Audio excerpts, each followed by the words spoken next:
ilagay dito. Yan, apo. Para madali niyo makita.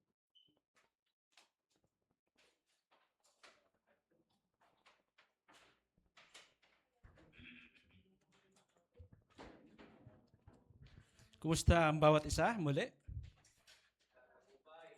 Pinagtatagumpay. Ilang buwan na ba nakalipas? 6 months na yata. 6 months, no? Oo. So maraming pagbabago. Yung iba lumalapad, yung iba pumapayat. No, maraming pagbabago. So ganun pa man, ang mahalaga ay lumalago sa pananampalataya. Amen po? So purihin ng Panginoon sa hapon na ito, no? At mayroon tayo muling pag-uusapan. Nagdoble pala, no? Ang pag-uusapan po natin ay ito ay tungkol sa buhay ng tao, kung paano tayo lalakad, paano tayo mamumuhay sa mundong ito. Kasi kahit ayaw mong maranasan o gusto mong iwasan, ay hindi maari. Kasi nandito ka pa sa mundong ibabaw. So, ganun po ang ating pag-usapan sa hapon na ito at nawa buksan ng Panginoon ang ating kamalayan at puso at isipan sa oras na ito. Tayo manalangin. Panginoon, salamat muli sa pagkakataon na ito na ipon upang patuloy, Panginoon, na makinig ng iyong mga salita. Hiling ko po, Diyos, pangunahan mo po ang bawat isa. Patuloy mong buksan ang aming mga puso't isipan, lalo na sa iyong mga salita, O Lord. Hayaan mo na malaya kang kumilos sa aming buhay sa oras na ito upang amin pong maunawaan ang nais mong iparating sa bawat isa sa amin. At ganyan po ako, Diyos. Muli humingi po ako sa ilang gabay. Samahan mo ko at ikaw po ang magsalita sa aking harapan. Hayaan mo, Panginoon, na ikaw ang makita nila sa oras na ito. At ako ay gagamitin mo lamang bilang instrumento sa oras na ito, Panginoon. Salamat po. Ito pong aming dalangin sa pangalan ni Jesus. Amen.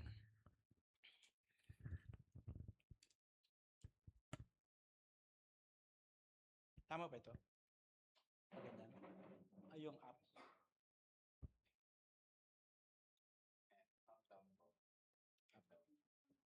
Ito yung app.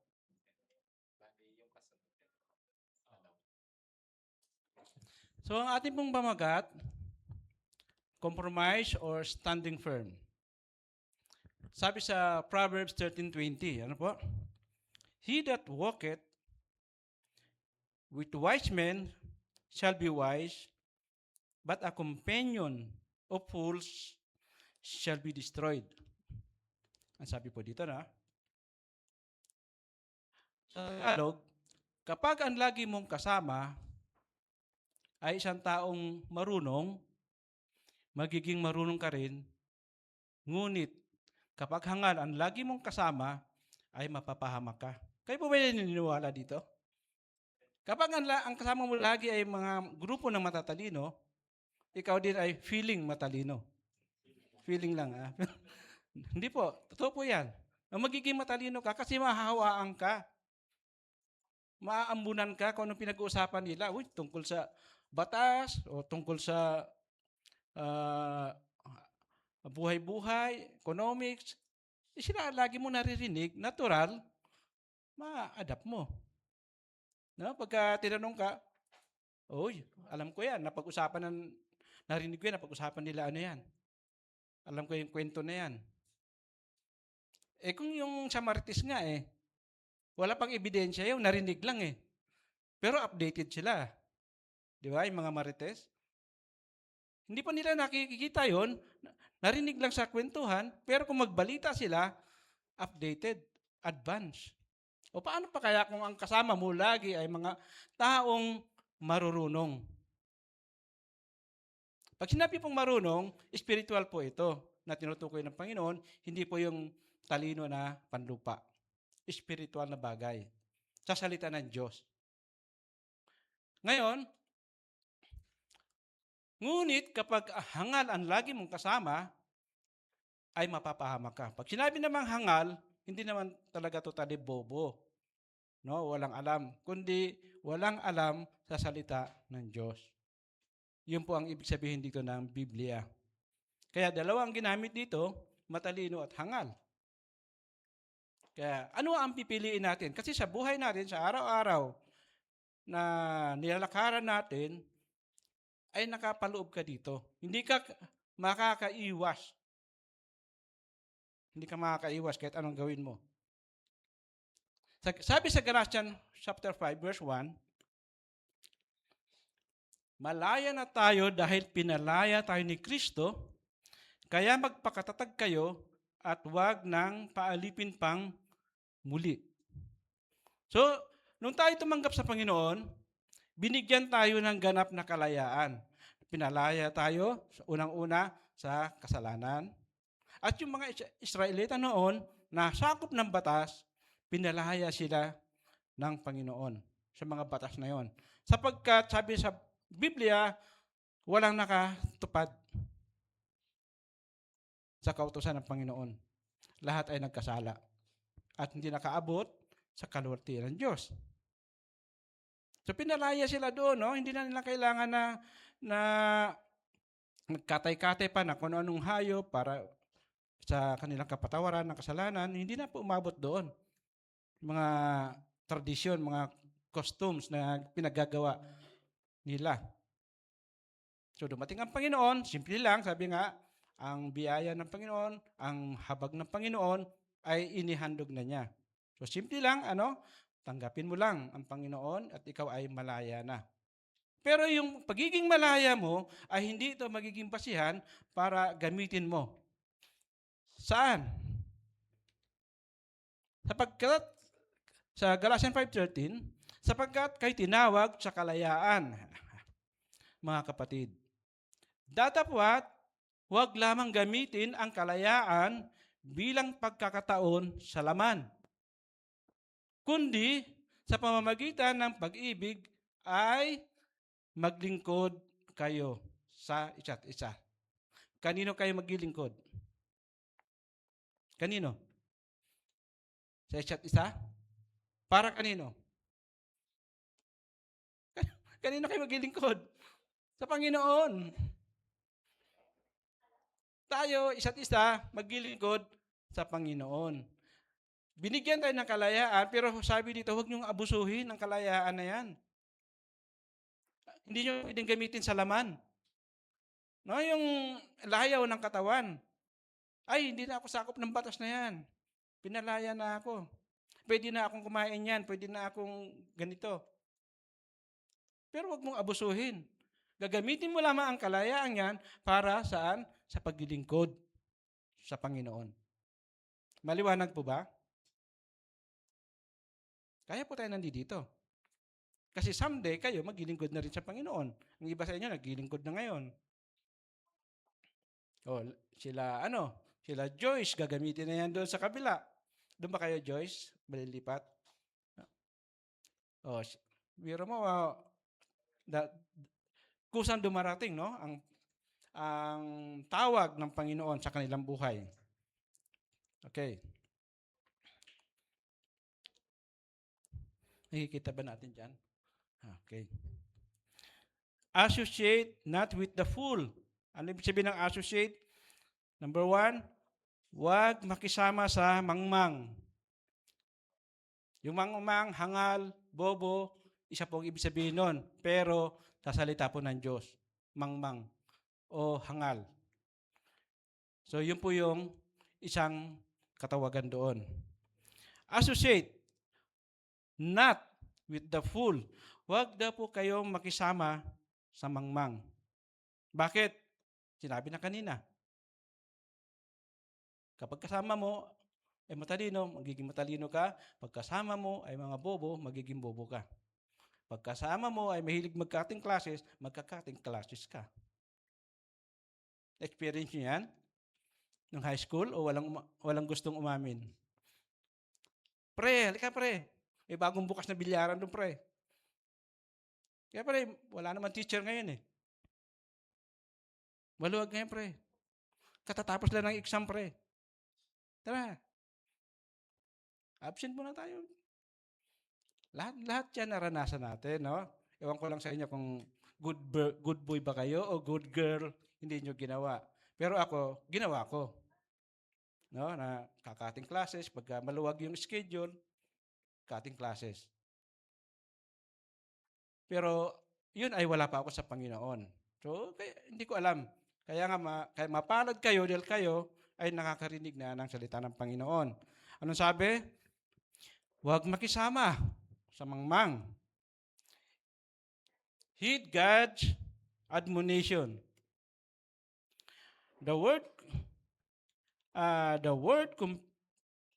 babasa nyo? Ayun pala eh.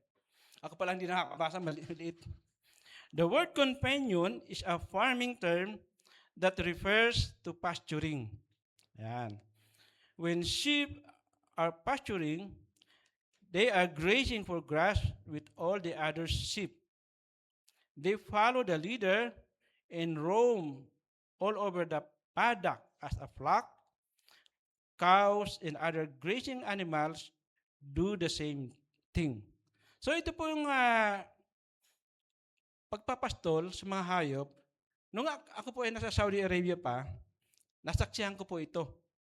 No, yung mga nagpapastol ng tuba sa disyerto, nakita ko kung paano ang klase. Kasi yung unang employer ko, meron mga alagang tupa at kambing sa kanilang farm. So pag pupunta kami doon, nakikita ko yung mga nagpapastol na iba-ibang lahi. Ngayon, sabi nga pa sa Biblia, nakikilala nung hayop ang kanilang amo. No, isang tawag lang ng pastol, lapit agad yung mga tupa at saka kambing. Isang tawag lang niya kahit medyo malayo.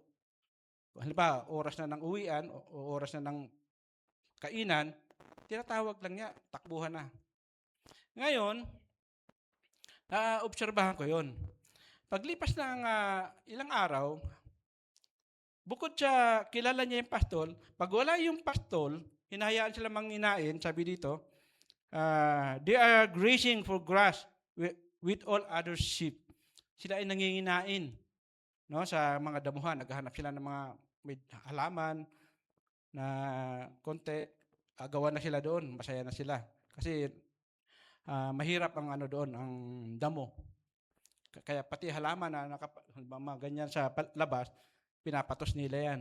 Mga kambing saka tupa. Ngayon, kung wala ang pastol, natutulog yung pastol sa kubo-kubo niya, nahayaan niya na ang mga tupa at kambing ay manginginain. Subalit, may napansin ako, sabi dito, they follow the leader. Yung mga hayop, mayroon pala silang kinikilalang leader. Hindi ko alam kung tatay yun o nanay. Meron silang sinusunod. Pag siya pumunta doon, may susunod sa kanya na grupo sa likod niya. Sabi ko, hindi naman wala naman yung pastor, pero itong isang to, sinusundan ng mga grupo ng mga hayop, ng mga tupa at kambing. Pag lumiko naman siya, pumunta doon, sunod na naman yung yung mga tupa. Kaya naalala ko ito, na mayroon pala silang leader. Bukod sa pastol, mayroon silang leader na hayop. Kaya naalala ko ito, mabasa ko.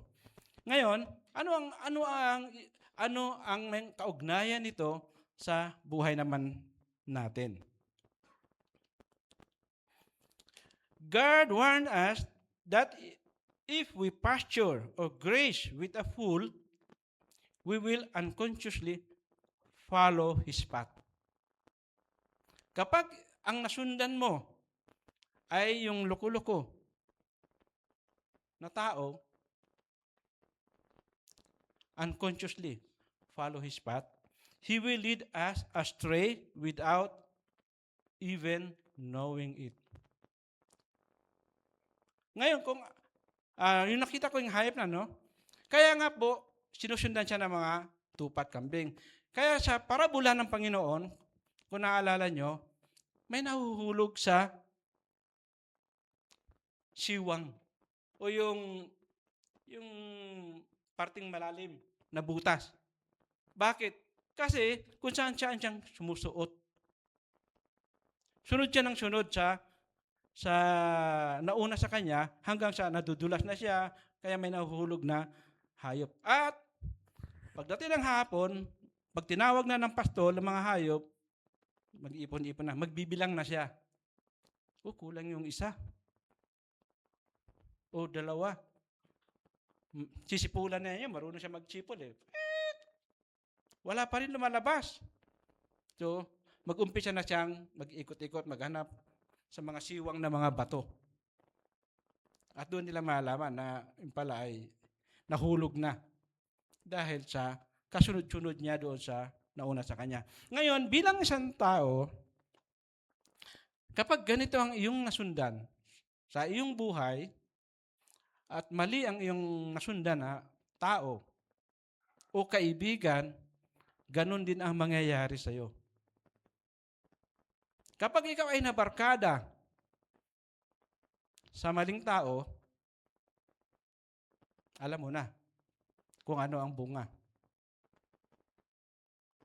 Pero pag nabarkada ka sa kapwa mo Kristiyano,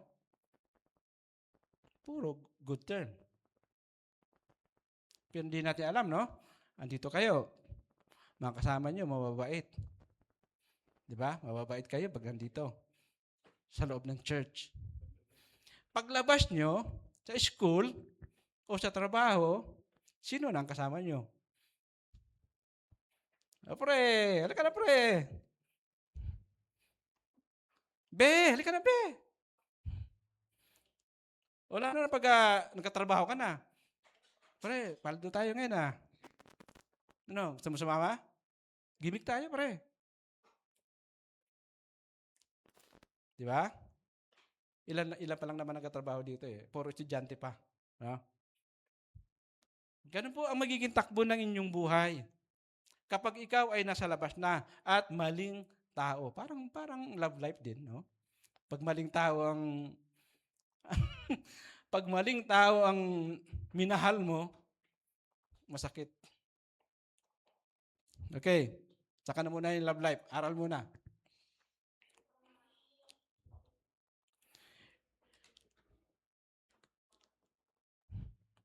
Here is what wisdom will say in the day of the fool's destruction. Sabi po dito sa Proverbs 1:28-29, sa araw na iyon ay di ko papakinggan ang inyong panawagan, hahanapin niyo ako ngunit hindi masusumpungan. Pagkat itong karunungan ay di ninyo pinahalagahan, kay Yahweh ay di sumunod ng may lakip na paggalang. So mayroon pong babala ang Panginoon. Kapag hindi mo sinundan yung aral na ibinigay niya at alam mo na ang mga aral ng Panginoon, ikaw ay tatanggap ng kaparusahan. Sabi po dito. Yan pala, hindi yung pala na ano. Sa araw na yon ay di ko papakinggan ang inyong panawagan. Hahanapin ninyo ako ngunit hindi masusumpungan. Pagkat itong karunungan ay di ninyo pinahalagahan, kay Yahweh ay di sumunod ng may lakip na paggalang. So pinag-iingat po tayo. Alam mo na ang tama at mali, subalit hindi mo sinusunod. Hindi mo isinasagawa ang gusto ng Panginoon. So anong gagawin natin ngayon? Para huwag tayong umabot sa ganitong bagay na mapunta tayo sa maling tao, sa samahan. Ang gagawin natin? Hindi tayo makaiwas eh. Si CJ, nagkatrabaho na yan. Hindi ko alam, mga good girl ba yung kasama niya? Good boy ba? Good influence ba o bad influence? No? Ano CJ, mababait ba sila? Okay naman.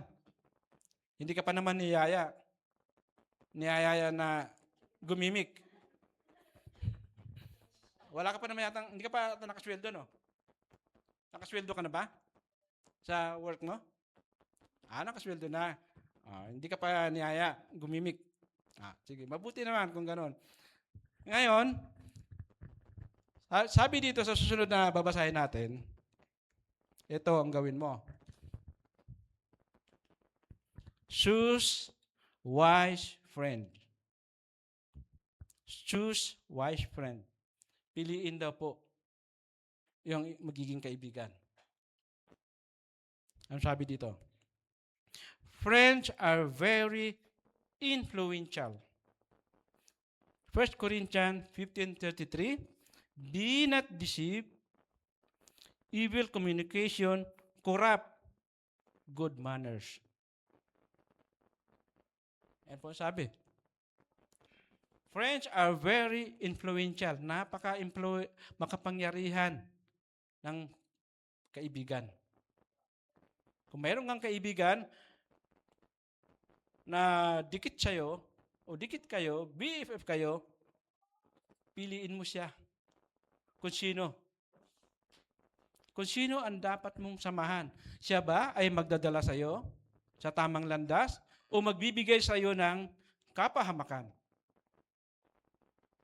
Napakahirap. Choose wise friends. Paano yan? Kung nasa work ka o sa school ka, ang nakipagkaibigan sa'yo ay bad influence.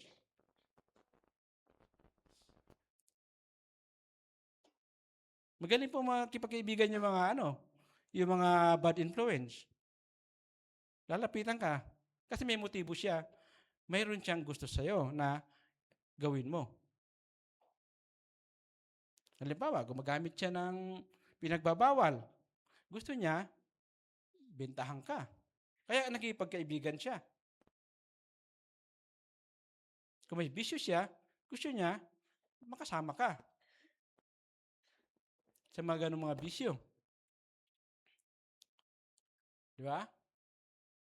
Huwag kayong padaya. Ang masamang kasama ay sumisira ng magagandang ugali.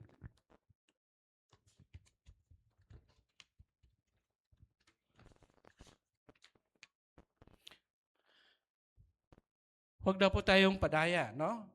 Hindi naman natin maiwasan naman gusto niya makipagkaibigan sa'yo. Di ba? Hindi ka pwede makapili. Kaya anong gagawin mo? Sabi dito, choose wise friends. Ano pang gagawin natin? Lalayuan ko siya? Paano ko naman siya masishare? Kung bawa, isa kang Kristiyano. Paano ko siya masishare ng Word of God? Lalayuan ko na pala agad siya. Sige. Tuloy po natin. How to stand firm. Paano ka ngayon maninindigan? Gusto kang kaibiganin. Choose your friends or companions. Choose pa rin. Piliin pa rin. Piliin mo pa rin ang iyong magiging kaibigan. Okay, kaibigan tayo, pero hanggang doon lang. Huwag sa masamang bagay. Di ba? May limit, may limitasyon. Okay lang, gusto magkipagkaibigan sa akin. Pero kung yung gusto mo akong dalhin doon, pasensyahan tayo. Hindi ako pwede. Hindi ako sasama dyan. Di ba yung, siguro naalala nyo nung high school kayo, yung mga group project na yan. Minsan nagiging dahilan yan para makahingi kayo ng pera sa magulang. May group project kami. Nay, may group project kami. Magkano kailangan? Tigpa 500 ho Talaga? Mura na nga ho yun Hati-hati na nga, di ba? Ganyan. Nag-share na nga ho kami. Pala, gusto mo lang magkaroon ng kupit. Tag 200 lang pala. Ginawa mong 500. Bakit? Kasi mayroong kang paggagastusan, mayroong nagyayaya sa'yo. Pagkatapos natin gumawa ng project. Labas tayo, kain tayo, pasyal tayo. Walang makakaalam, tayo lang. Di ba? Tama o tama? Tama o tama? So, anong gagawin natin? Choose your friends or companions. Ano pa? Huwag makisama sa lahat, kahit na lang sino. Huwag na po makisama sa lahat. Dahil sa gusto mo lang magkaroon maraming kaibigan, oo ka na lang ng oo, tango ka na lang ng tango. Hindi mo alam, yung pala ay magdadala sa iyo sa bangin ng kapahamakan. Si Brian, bilib ako dito. Doon sa Fatima, Brian, maraming ano doon eh. Maraming bisyo doon ng mga kabataan eh, ng mga estudyante. 'Di ba? Buti hindi ka na na na taniman ka ng magandang binhi ng salita ng Panginoon. Hindi ka nadala. Lalo na wala doon yung magulang mo. Nag-dorm ka. Alam mo, sa dorm nagsisimula ang kalokohan. 'Di ba? Mga bisyo, kung ano-ano mga ginagawa sa loob ng dorm. Uy, mayroon akong ano dito, may link ako bago. Ganun marinig mo doon sa dorm. 'Di ba? Oh, sama ng tingin ni ni Jonabel. Good girl yan si Jonabel. Ano pa? Yung iba, sabi dito, yung iba, dumidikit sa may pera, umiwas sa mga bad influences na tao. Ano pa? Ba't nawala? Baliktad pala. Ayan. Yung iba, dumidikit sa may pera, kaya kahit anong iutos ay sunod-sunuran na lang hanggang sa mapahamak na. Ganito naman yung ibang tao. No? Yung bang gusto makisabay, gusto ang tawag dito? Ayaw magpahuli. Gusto niya lagi siyang in sa tropa. Kaya dumidikit ka sa mga may pera para lamang hindi ka maging kawawa sa iyong sarili. Ganito na nangyayari sa ibang mga tao. Sa ibang mga estudyante, sa ibang mga nagtatrabaho, pagka nagkayaan na, sige, sama ko sa bayan, punta natin. Ayaw mo lang na mapag-iwanan ka. Kaya dumidikit, kinakaibigan, sabi dito, sa mga may pera pa. Kaya kahit anong ipagawa sa kanila ng taong may pera, na siyempre pag may pera, alam mo naman natin, no? Siya yung medyo boss, amo sa grupo. May pera siya eh. Bubunot lang siya. O, sige, bili kayo ng ano, pre. Sagot ko kayo. Sama. Wala kang gagastusin. Sumama ka lang sa amin. Diba? Ganito. Wala akong pera eh. Huwag mo intindihin yung pera. Basta sumama ka lang. Sagot kita. Diba? Ito yung narinig natin eh. Totoo naman, wala kang pera. Huwag mo nga problemahin yan. Ang gawin mo lang, sumama ka sa amin. Sakay na. Ano kayo iwas dyan? Libre na. Ang hirap, ano? Ang hirap, libre eh.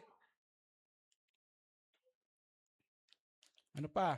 Not every person will make you a good friend. Sadly, that is true even of some Christians. Ayan na. Hindi na po lahat ng tao ay magiging mabuti mong kaibigan. At nangyayari din po ito maging sa mga Kristiyano na. Hindi nila namamalayan. Nako. Sana wag naman mangyari sa isa sa inyo, no? Na mahatak ng sanlibutan. Nakakalungkot.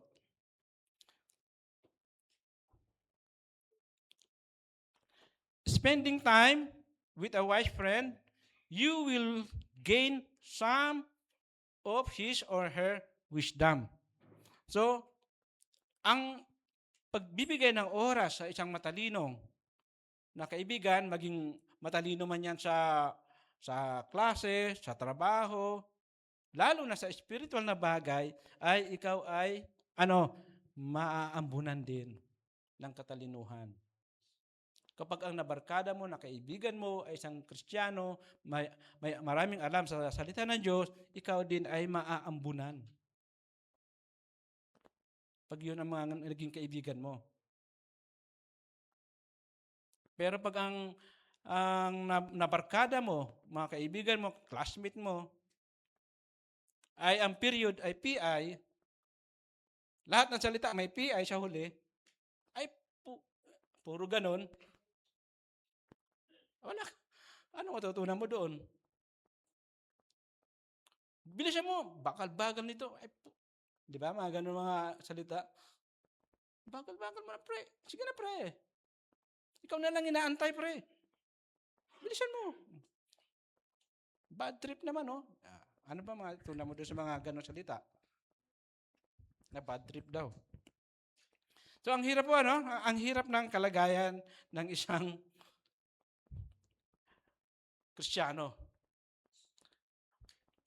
Fools are contagious. Nakakahawa ang kamangmangan. So, spending time with a fool, you are going to pick up his foolish traits, yung pag-uugali. Unconsciously, that will lead you to destruction of harm. So, hindi mo namamalayan, lagi mo siyang kasama, araw-araw, yun ang kanyang sinasabi, yun ang kanyang ginagawa, hindi mo namamalayan, balang araw, ginagawa mo na rin. Nakakahawa daw po.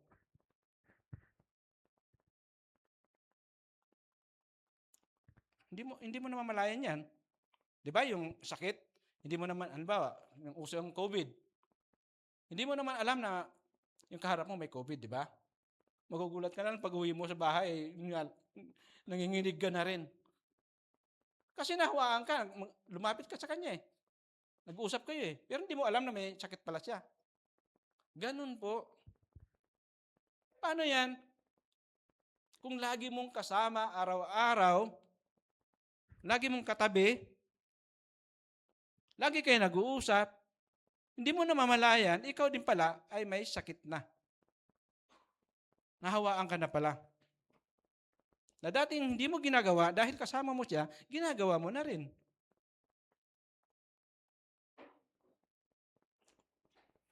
Fools are contagious. So spending time with a fool, you are going to pick up his foolish traits.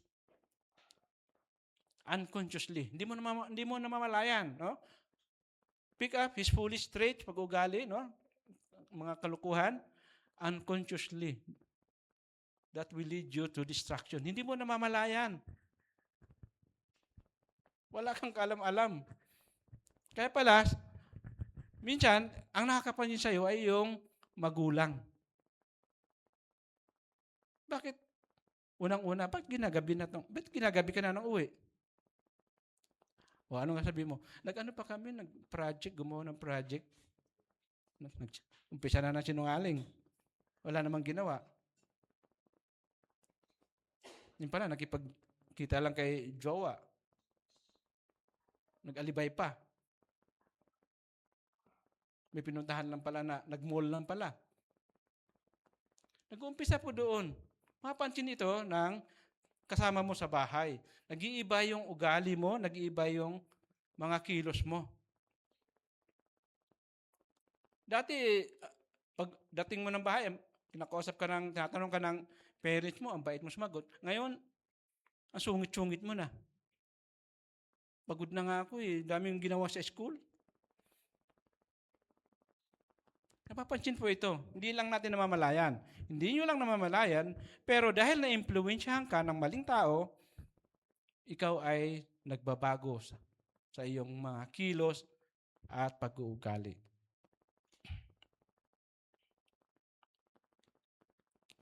Person may have a likable personality. A friendly smile. Ayan friendly smile. Palangiti. Likable personality. Likable personality, no? Ibig sabihin, kaibig-ibig siya. Yung kanyang personalidad. Common language, no? Magaling siya magsalita. Or a sense of humor. Welcome, Brad. A sense of humor. Magaling siya magdala. No? Pagkausap mo siya, ang galing niya. Napapatawa ka niya. O, kwela siya. But, sabi dito, but, if that person is a fool, mangmang siya, wala siyang alam sa salita ng Diyos, who does not obey God's word, he or she will not make you a good friend. It is better to have no friends than to have a friend who is a fool. Kung yung kaibigan mo o yung katabi mo, yung kausap mo, ay taglay na niya lahat ng katangian na to. Ang galing niya, galing magdalam, talino, galing magsalita. Pogi pa, gwapo pa, ganda niya, Pero kung wala siyang alam sa salita ng Diyos, ano sabi? Mabuti pang wala ka ng kaibigan na mangmang. Dahil siya ang magbibigay sa iyo ng kapahamakan.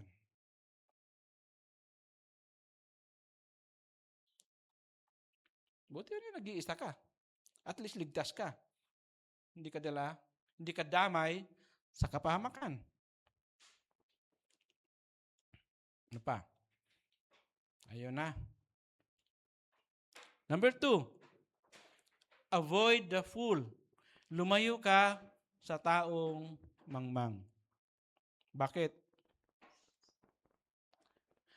Proverbs chapter 14 verse 7, sabi diyan, go from the presence of a foolish man when thou perceivest not in him the lips of knowledge.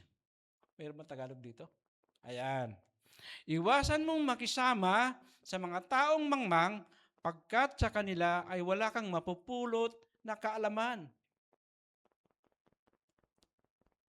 Andiyan na naman, inulit na naman. Anong mapupulot mo? Ayan katabi.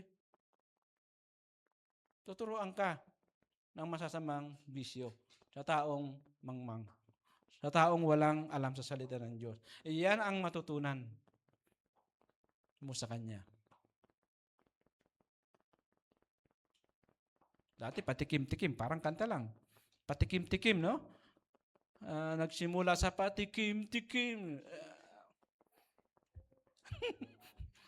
Ano ba tayo? Laklak ba yun? Yung title na yun? Nagsimula lang sa patikim-tikim. Nung lumaklak na. Nung nahasa na. Ayan na. Ayan po, hindi tayo makakaiwas dyan kung hindi tayo umiwas sa mga maling tao. Ayan po, may balon. Sabi sa Kawikaan, Proverbs 25:26, yung taong mangmang ay parang balon daw po na nadumihan. Bukal na nilabo o balong nadumihan, ang katulad ng matuwid na sama-sama ay nakipagkaibigan. Ayan na naman. Isa kang matuwid na tao, isa kang matinong tao, nakipagkaibigan ka sa isang masamang tao, para ka daw isang balon na madumi.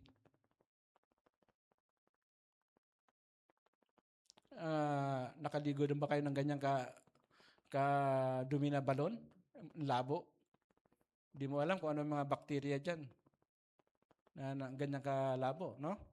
Alam niyo nung araw, yung panahon nila Abraham, nila Moises, o maging kay Jesus Christ, yung balon po ang kanilang iniinuman.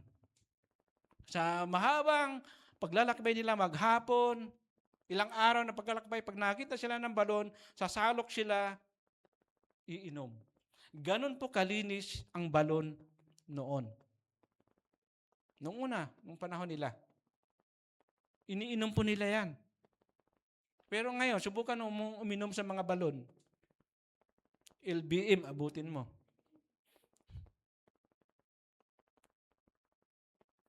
Maghahanap ka ng, pag hindi CR, ospital. Pag uminom ka sa balon. Lalo na ganyan. So, ano ang katulad ng taong matuwid na nakipagkaibigan sa isang masamang tao? Para kang isang balon na malabo. Ang hirap kaya, no? Ang hirap kaya maligo sa balon na ganyang kadumi. 'Di ba? Pag hukay mo ng pag hagis mo ng tali, paghila mo tapos kita mo ang ganyan kalabo.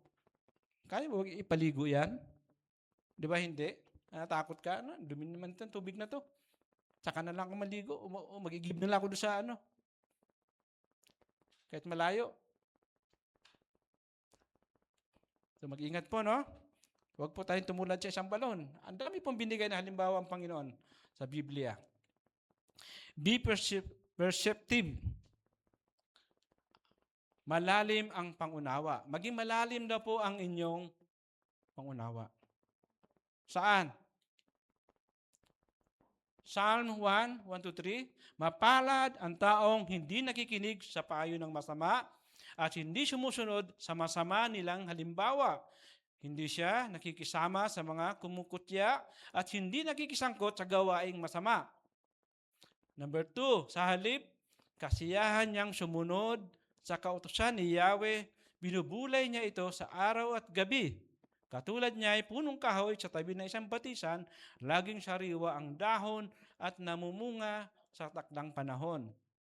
Ano man ang kanyang gawin, siya ay nagtatagumpay. Yan po ang pangako ng Panginoon. Kapag ikaw ay may malalim na pangunawa sa salita ng Diyos, sa karunungan ng Diyos, at umiwas ka sa mga masasamang impluwensya na mga tao, ikaw daw ay pagpapalain. Ano man ang iyong gawin sa buhay, ikaw ay patuloy na magtatagumpay. Tatagumpay ka, ano man ang gawin mo. Pangako ng Panginoon. Natural naman yun. Normal naman yun, di ba? Pag nabisyo ka ba sa masamang impluwensya, karamihan dyan, hindi nakakatakot. Di ba? Drop out or nagsipag-asawa ng wala sa panahon. Masamang impluwensya eh. Puro nakainom. Nakadroga.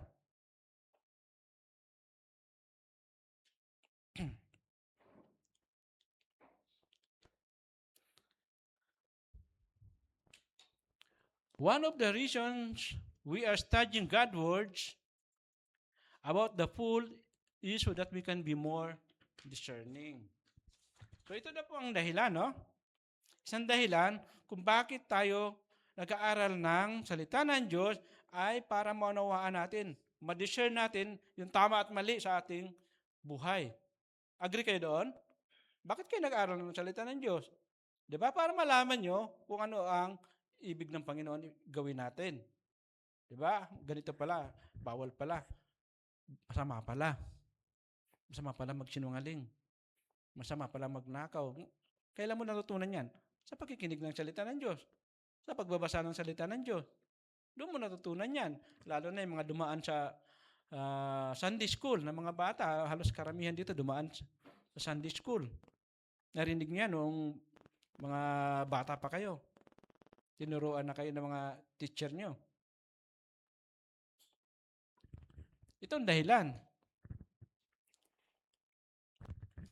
Bakit? Hindi lahat ng advice ng matatanda ay tama. Hindi lahat ng advice ng matatalino ay tama. Be wise, kailangan piliin mo, baka ikaw ay mapahamak. Sabi dito, hindi pala lahat ng advice ng nakakatanda ay tama. Ang tinutukoy po dito yung wala sa Panginoon, ha? Halimbawa, dumating ang panahon ikaw ay nag-asawa na. May asawa na. Dumating ang time na yon. Ngayon, nag-away kayo ng iyong asawa. Hindi may iwasan yan, di ba? Sa buhay mag-asawa. Tama, Junabel? Hindi mo pa alam, no? Wala ka pa na maasawa eh. Hindi mo pa alam. Ina-advance ko lang na maaari mangyari. Hindi ko sinasabi baka mangyari sa iyo, ha. Ano, baka sakali lang, no, na dumating yung time na ganito kasi hindi naiiwasan sa mag-asawa ang pag-aaway, lalo na pag pera ang usapan. Nagtatalo po 'yan. Lalo na kung isa hindi marunong mag-control at ang isa naman hirap na hirap mag-budget, di ba? Ano ba 'yan, gastos-gastos mo naman, hindi naman natin kailangan 'yan. Bakit? Bili ka na naman. Halimbawa lang 'yan. Paano kung ang pag-aaway nyo ay medyo mabigat? Dumating yung time na nung una, magkakilala kayo ay talagang sweet, di ba? Normal naman yun, pag sweet, pag bago. Dumating yung time na yung asawa mo ay nagbago na ng ugali. Natutong uminom. Natutong magbisyo. Mag-i-reflect yan sa kanyang pagkatao. Yung kanyang ginagawa, mag-i-reflect yan, mag-manifest yan, natuto siyang uminom, natuto siyang magbisyo, lalabas ngayon yan sa kanyang pagkatao. Na dati sweet siya sa'yo, pero dahil sa ginawa niya, na-impluwensyahan siya ng maling tao, nagbago ang ugali niya. Lagi na kayong nag-aaway hanggang sa umabot na sa pananakit. Nagkasakitan na, no? Hindi na maiwasan. Ngayon, lumapit ka ngayon sa sa mga nakakatanda na hindi po Kristiyano, ha. Dito muna tayo sa number 1. Hindi lahat ng advice ng matanda ay tama. Lumapit ka ngayon. Halimbawa, ang tito mo o tatay mo o nanay mo ay hindi Kristiyano, lumapit ka, Nay, sawang-sawa na ako sa asawa ko. Sukong na ako, ginawa na akong pansimbag. Sa tuwing nagagalit, lagi ako tinatamaan. Lagi na lang nananakit. Anong advice ng matanda? Anak, magpasensya mo na yan. Pinasok mo yan, asawa mo na yan. Wala ka nang magagawa dyan. Anong palagay nyo? Tama ang advice? Wala ka na rin magawa, asawa mo na yan. Nay, tay, nambababae na siya. Hayaan mo na, nagbabago din yan. Hindi na nga po may pamilya na. Iba. Nakabuntis. Anak, asawa mo na yan, wala ka na magagawa. Pagtiisan mo na yan.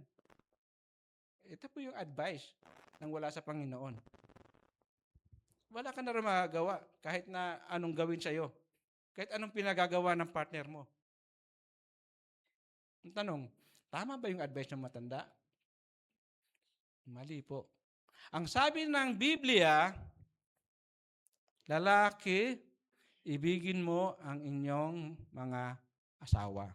Gaya ng pag-ibig ni Kristo sa iglesia. Mga babae, igalang nyo ang inyong asawa at magpasakop kayo. Nasaan ngayon yung advice pumasok? Ang sabi, pagtiisan mo. Nasaan yung application na ibigin? Tama ba yung ginawa ng lalaki? Inibig ba niya asawa niya? Bakit niya ginagawang pansimbag? Bakit niya niloloko? Bakit niya sinasaktan? Magpapatuloy ka pa rin ba na magkikisama? Maga-maga na yung mukha mo?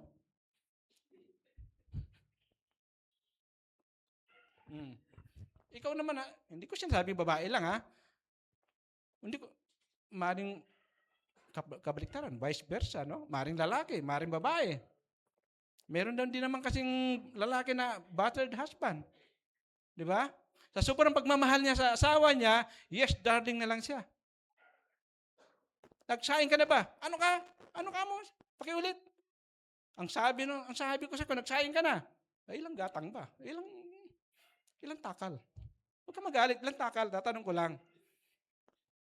Papalag pa no? Yung pala, alamin lang kung ilang takal. So, dito po pumapasok ang salita ng Panginoon sa may alam sa salita ng Panginoon sa wala. Kasi ang advice niya, pagtiisan mo na yan. Asawa mo na yan. Ang sabi ng Biblia, igalang mo ang iyong asawa. Ang sabi sa lalaki, mahalin mo ang iyong asawa. Nasaan ngayon yung pumapasok na wisdom ng Panginoon? Ang salita ng karunungan. Wala. Nakinig ka ngayon. Sa asawa mo, pinag-iisa mo hanggang sa tawag dito, ma-hospital ka na sa kagugulpi niya. Hospital ka na lang. Hindi lahat ng advice ng matatalino ay tama. Ayan, mag-ingat po kayo. Hindi lahat ng advice ng matatalino ay tama. Baka ito pa ang magbigay sa iyo ng kapahamakan sa itinuro niya sa iyo. Diba? Ito po mayroon ditong kung alam niyo yung skunk na hayop, para siyang pusa na mabalbon at may kulay na puti sa gitna. Magmula sa mukha niya hanggang dito sa likod. May kulay po siya. Kung titingnan mo, napaka-cute niya. Kasi mabalbon siya. Tapos, kakaiba siya. Pero, mapanganib. Ayan ha. Ayan. Babasahin natin. A skunk looks similar to a black cat with a small head and a double white stripe from his nose to the tip of his tail. Skunks have a sickening smell. And if threatened, they will spray you with a substance that will make you vomit. Their defensive spray can cause temporary blindness. Their bites can transmit fatal diseases like rabies. Ang cute ng hayop na ito, kung tingnan, pero napaka-panganib pala. Tingnan nyo, mayroon siyang mabahong amoy. Kapag nahawakan mo siya, at bigla kanyang binugahan sa kanyang puwet, itong hayop na ito, yung hayop hindi yung tao, yung hayop na to, binugahan ka niya, ano mangyayari sa'yo? Ikaw ay magsusuka. Temporary blindness. Medyo maglalabo ang paningin mo at maaari ka pang nakagat ka, may rabies na dala rin, parang aso. Ganun po yung kapanganib tong hayop na ito na inakala natin napaka-cute tingnan. Ang cute-cute niya, no? Parang pusa na balbon, pero ang pala, mayroon palang panganib na dala-dala. Anong tinuturo dito? Sometimes, we simply cannot run from the fool completely. Hindi daw po tayo makaiwas. Sometimes, minsan. Bakit? The fool might be a family member, a classmate, a workmate, or a neighbor. Though you may not be able to avoid that person totally, you can choose not to make them a friend. Ito pong pinakamahirap. Kapag ang pamilya mo ay hindi kumikilala sa Panginoon, siya ang magdadala sa iyo sa kapahamakan. Might be a family member, o yung classmate mo, workmate mo, o kapitbahay mo, na walang pagkakilala sa Diyos, sila ang maaaring magdala sa iyo sa kapahamakan. Bakit? Sample natin sa family. Ang sabi ng tatay, di ba, nung maliit pa tayo, huwag kang magbibisyo na ka. Pag nakita kita, pipitikin ko yung bibig mo. Di ba? Huwag kang, ayaw kong makita kang umiinom, nakikiinom-inom dyan sa Pag nakita kita, inumin ko sa iyo yung isang bote ng Red Horse. Tinatakot mo yung bata, no? O kaya sabihin natin, teenager. Ngayon, itong tatay, nak, eto pera, bili mo nga ako ng sigarilyo doon. Ano sa palagay nyo? Mabuting tatay? Mabuting impluensya? Pinagbabawa, ano na? Pinagbabawalan niya yung anak niya, wag mo maninigal, pipitikin daw niya yung bibig pag nakihuli niya, pag nag-inom. Pero binigyan ng pera, ibili mo ako ng sigarilyo. At hindi nagtatapos doon. Sindihan mo na rin. Wala tayong posporo. Oh, anong klaseng ano yun? Anong klaseng tata yun? O magulang yun? Ang tapang-tapang mo sa anak mo. Yung pala, ikaw din palang maging dahilan ng kanyang matututo siya. Katikim-tikim. Sabi nga, patikim-tikim. Bandang huli, nag-uyusin na rin, patago. Ikaw nagturo eh.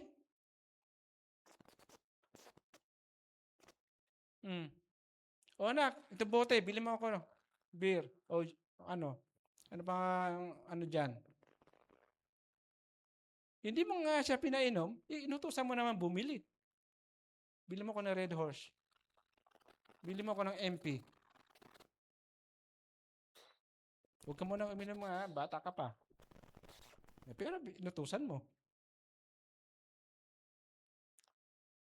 Ano, tama? Mali. Family member, naging bunga ng kapahamakan. Kanina, nasabi ko na yung workmate mo, maaaring maging dahilan. Yung classmate mo, maaaring maging dahilan kung bakit ka matututo ng kalokohan. Sabi, mag-ingat. Next. Number 3 na, last na tayo. Abandon the fool. Anong gagawin? Abandon the fool. Talikuran ang mangmang. Talikuran. Sa Proverbs 9:6, forsake the foolish and live and go in the way of understanding. Sa Tagalog, lisanin ang kamangmangan upang kayo ay mabuhay at ang landas ng unawa ang tahakin at daanan. Ayan na. Lisanin, no? Talikuran ang mga taong walang kinikilalang Diyos. Go away from the foolish. The word forsake includes the idea of departing, leaving behind, abandoning, neglecting, or letting go. It says that you were with him, but you left and separated from him. So, yun po yung meaning ng the word forsake. Yung umiwas ka. Iwanan. Departing, leaving behind. So, ibig sabihin, may kasama palang pag-iwas. Pag-iwan. Kung inakala mong hindi siya magandang impluensya, iwanan mo na siya. Mapapahamak ako nito.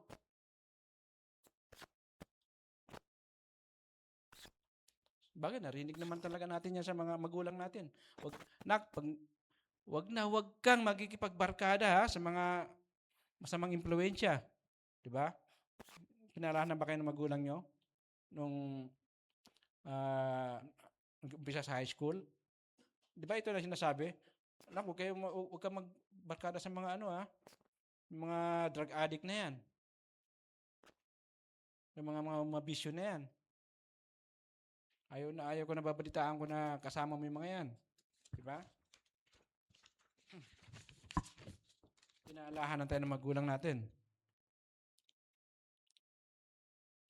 Sa Ecclesiastes 7:21, ano sinasabi doon? Huwag mong pakinggan ang lahat ng sasabihin sa iyo ng tao at baka kalaunan ay mismong alila mo ang humamak sa iyo. Yan. Kapag hindi ka po tumigil sa pakikinig, sa pakipagbarkada, baka yung iyong alila, sabihin yung katulong mo, pagtawanan ka na. Yan, buti nga sa'yo. Ikaw naman kasi hindi ka nakikinig. Diba? Ganun na marinig mo. Kasi hindi ka nakinig. Napahamak ang iyong buhay. Ano pa?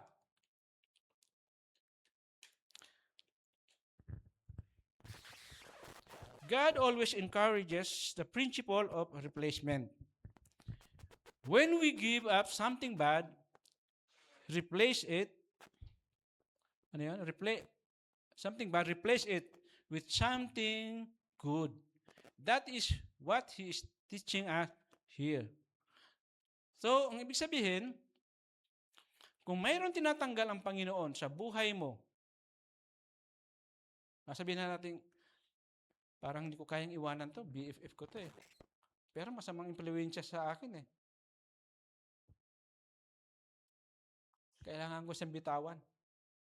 Iwasan. Huwag ka mag-alala. Sabi dito, when we give up something bad, replace it with something good, that is what He is teaching us here. No, ang Panginoon ang magpapalit ng panibagong makakasama mo, magiging kaibigan mo. Di ba? Iniwasan mo yung taong ganito, masamang impluensya. Bibigyan ka niya ng panibagong makakasama. Siguro naman, experience niyo na yun mula sa pag-aaral nyo. Di ba? Yung dati yung BFF, kaibigan mo, nagkagalit kayo, sa sunod na buwan, sunod na may bago ka na namang kaibigan. O kaya nakilala mo lang yung isang tao, bigla mo nang iniwanan yung dati mong BFF. Di ba? Ganun nangyayari. Kaya minsan nagsiselos yung hindi ka na namamansin ha. Kung may bago ka ng BFF, hindi mo na ako pinapansin. Hindi niya alam, siya pala ay masamang impluensya, kaya mo siya iniiwasan. Alam niyo sa mga pag-aaral, no? Ito daw pong millennials, siguro. Millennials kayo, di ba? Year 2000, mga pinanganak. Gen Z, sakop. Combine na kayo. Millennials saka Gen Z, no? Combine na kayo. Ito daw po yung panahon na kayo nagkatrabaho. Yung iba, no? Darating ang panahon, magkatrabaho din kayo pag tapos na sa pag-aaral. Ito daw po yung panahon nyo na napakahirap makaipon ng pera. Stable yung trabaho nyo, maganda yung trabaho nyo, pero bakit hirap na hirap kayo makaipon ng pera? Ito po yung lumabas sa pag-aaral, ha? Millennial and Gen Z. Dahil po yan sa mga gadget. Ayaw nyong naipag-iiwanan kayo.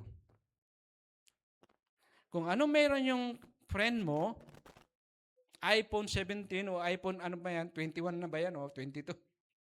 Gusto mo mayroon ka rin. Kahit ipangutang mo. Kahit i-apply mo ng hulugan. Kahit i-apply mo ng credit loan. Kahit i-lending mo pa, magkaroon ka lamang nito. Tama o mali?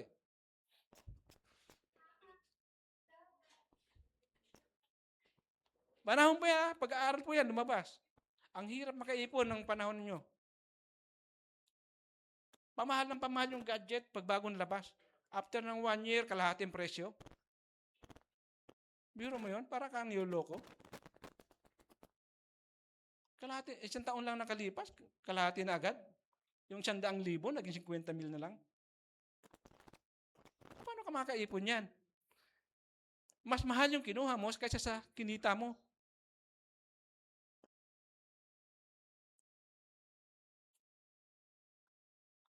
Yung mga napapasubo ngayon, lending company, nagtatago yung iba. Kasi minumura na sila ng lending company, hindi na nakakabayad. Patong-patong yung kanilang loan. May utang dito, may utang doon. Pumasok sa 5-6, pumasok sa lending. Nung tinawagan na, nagtatago na kasi minumura na. Binabantaan na. Umabot na sa bantaan. No? Yung lending, may tayan. Pag hindi ka nakabayad, papatay ka namin. Gano'n yan, pag tinawagan ka na. Alam ko yung bahay mo, alam ko yung parang si Si Alicia, Mima Alicia. May utang daw na 8 milyon. Oh, pinapatay. Yan po naging problema. Bakit? Dahil sa impluwensya sa inyong kapaligiran. Impluwensya ng iyong ka-workmate, ng iyong kaklase, kung anong mayroon siya, dapat mayroon ako. Kung anong mayroon siya, dapat mayroon din ako. Nakikisabay, nakikipagsabayan. Wala pong masama, no? Kung kaya mo bumili. Walang masama. Kung pinaghandaan mo, pinag-ipunan mo, pero kung ipinangutang mo para lamang magkaroon ka ng ganyang luho, ikaw magka-suffer. Paalala lamang po, no? Mga estudyante pa yung iba dito. Pag dumating yung time na kayo ay magkatrabaho na, isipin niyo po yung mga salitang ito na bumarkada kayo sa taong inaakala nyo magdadala sa inyo sa tama landas.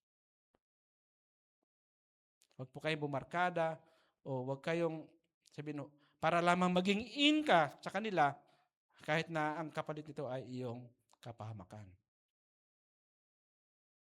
Minsan alokin ka pa. Be, kumuha ka na 0%. Di ba may magandang offer? Walang interest, 0%. Saka ka na magbayad after 2 months. Ganyan mga offer ngayon. After 2 months ka na magbabayad. Maghuhulog. Ganun po. Hindi mo alam. Sa susunod na pala, magkakaroon ka ng problema. May magkasakit sa inyo, may magka-problema sa pamilya nyo.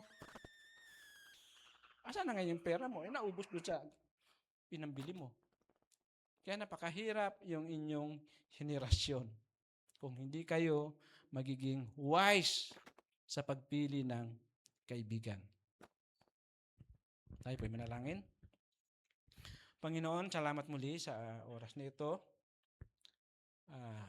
Diyos, sa mga salita, Panginoon, na aming narinig, aming pong dalangin, itanim mo ito sa aming mga puso, sa aming mga kaisipan, O Lord, upang sa lahat ng oras ay patuloy po naming maalala ang iyong mga salita.